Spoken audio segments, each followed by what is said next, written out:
there, welcome to VCode's 100 Days of Coding Challenge. Today is day 20 and let's see the question number 2. So the question is, write a Java program to print a hollow rhombus pattern of asterisk based on the number of rows n. So the pattern should be a form of rhombus with asterisk. The input format is as usual integer and representing the number of rows in the rhombus, and the output is the hollow rhombus pattern itself. So the sample input and output is given. So if the input is 4, then the output is a sample hollow rhombus with 4 rows. So you can observe here that we have few spaces between this pattern. So there is boundary of asterisk and there are spaces in between. So how do we get to this pattern and what is the logic behind? So let's find out. So here I have taken the same pattern where the n is equal to 4. So here the n is equal to 4. So previously we had already done the solid rhombus pattern where we had put the logic that first we had printed the spaces here and then we had printed the stars here. So that is the logic we had followed, and we will be following the same logic.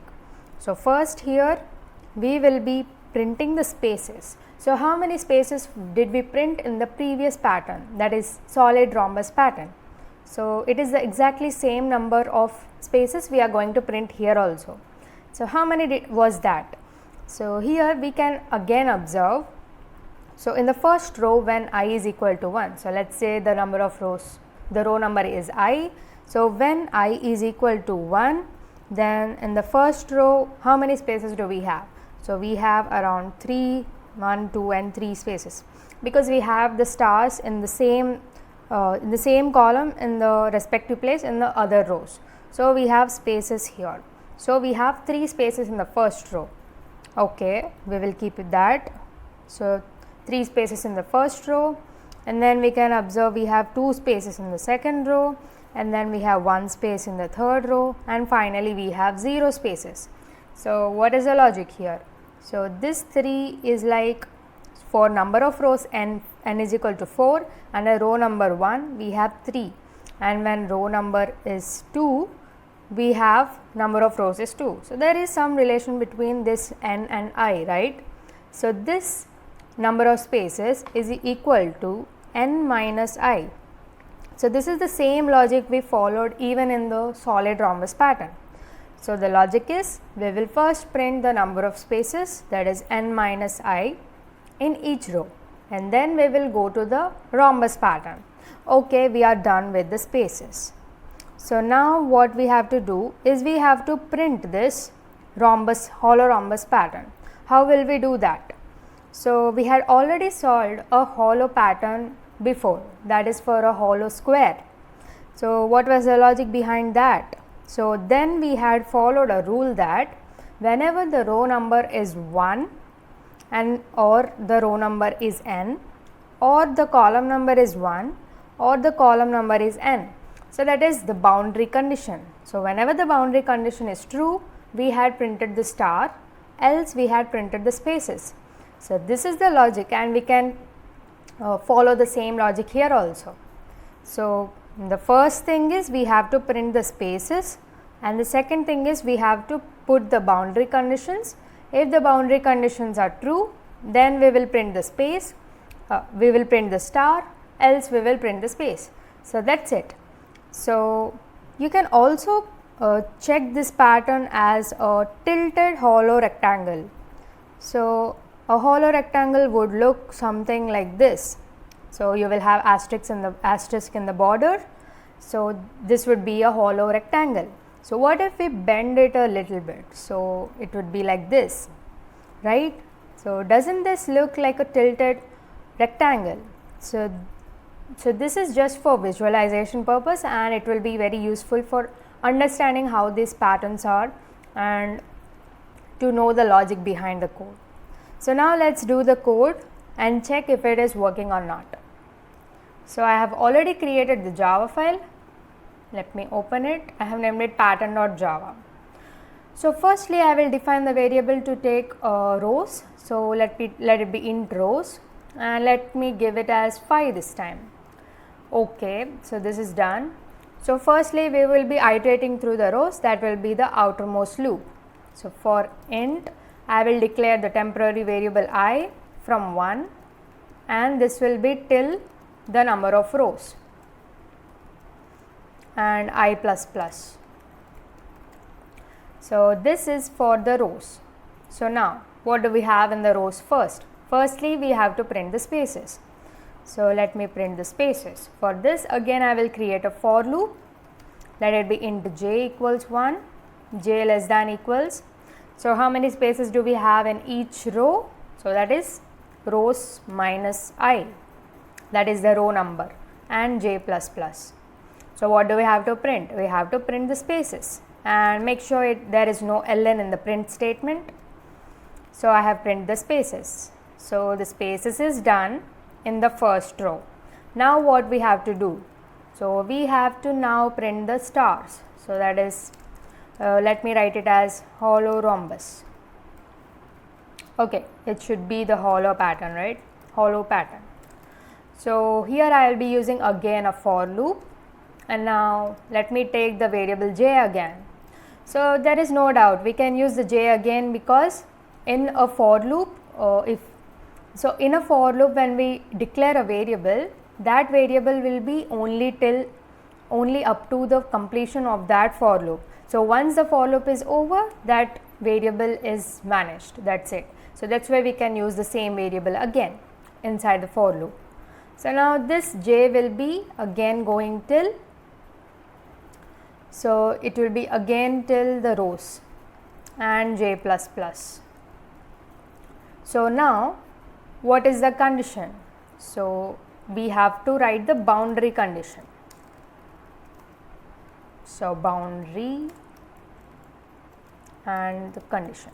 So what is the boundary condition? If the row number is equal to 1, or the row number is equal to n, or the column number is equal to 1, or the column number is equal to n, what we have to print? So we have to print, so there should be no ln, and we have to print the asterisk, and here the n is the rows variable.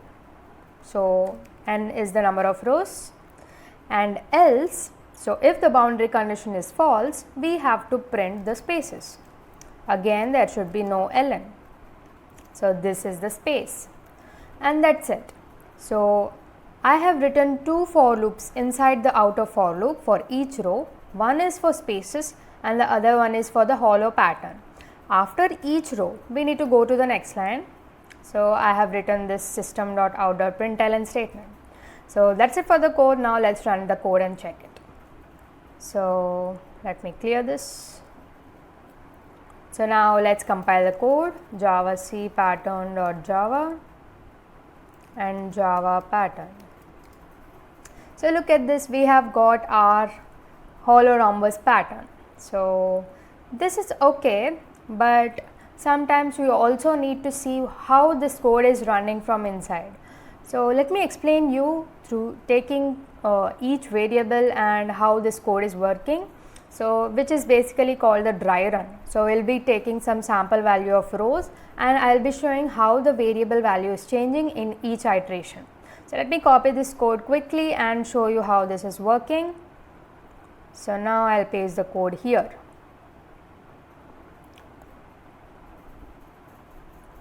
Okay.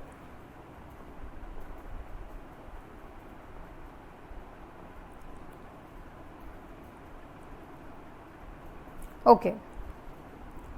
So I have taken the same code, from there I have copied it here. So here I have taken that n is equal to 4 again, so that it will be easy for us to understand. So this should be the output. So let's see if we are getting the same output or not, how we are getting it.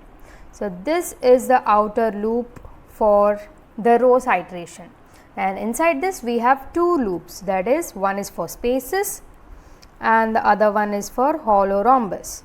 So hollow pattern, now I won't say it is a rhombus. Once there are spaces here, then only it's a rhombus. So it's a hollow pattern. So when I is equal to 1, so in the first iteration we have I is equal to 1. So firstly what we are doing, we have to print the spaces. How many spaces do we have to print? So, rows minus I. So, this n here is the rows. So, let me write it as rows. So, this here is rows. Forgive me for the handwriting. So, in the first row, okay, so here we have j is equal to 1 till rows minus I. So, those many times we have to print the space. So, how many rows do we have? We have 4 rows and the I value is 1. So, 4 minus 1 is 3. So, we have 3 spaces. So, I have printed the 3 spaces. Now, coming to the next loop. So, here j is equal to 1, okay, and again it is going till the number of rows. So, why I have taken number of rows? Because there are 4 stars here. So, we have to print 4. So, if the rows number is 4, then it will be 4 stars, else it would be, if the rows number is 5, then it would be 5 stars. So, that is why it is still the number of rows. So, boundary condition. So, here I is equal to 1, that is boundary condition is true. That is why we had all the asterisk here. So, for this whole row we have asterisk and this condition is false, that is why there is no space. And now we are out of the loop and we had gone to the next row through this print statement. So, now coming to the next row where I is equal to 2. So, how many spaces do we have? 4 minus 2, which is 2. So, here I have 2 spaces, that is right. And now coming to the next loop. So, hollow pattern. So, are the boundary conditions true? So, here the j value is 1. So, yes, we have an asterisk here. So, next iteration the j value will become 2. So, this is still 4, right. So, in the next iteration when it was 1, so we had printed the asterisk, and now j value is 2 and I value is also 2. So, this is not true. So, else part would be implemented and we had got 2 spaces here, and then again for j is equal to 3 we had a space, and now j is equal to 4. So, this is equal to the number of rows, which is the boundary condition. That is why we had an asterisk here. So, that is it. So, now again j is equal to rows, right. So, we had got the out of the loop and we had gone to the next row, and now the I value is 3. So, how many spaces do we have? We have only 1 space. So, here it is 1. So, it is 4 minus 3.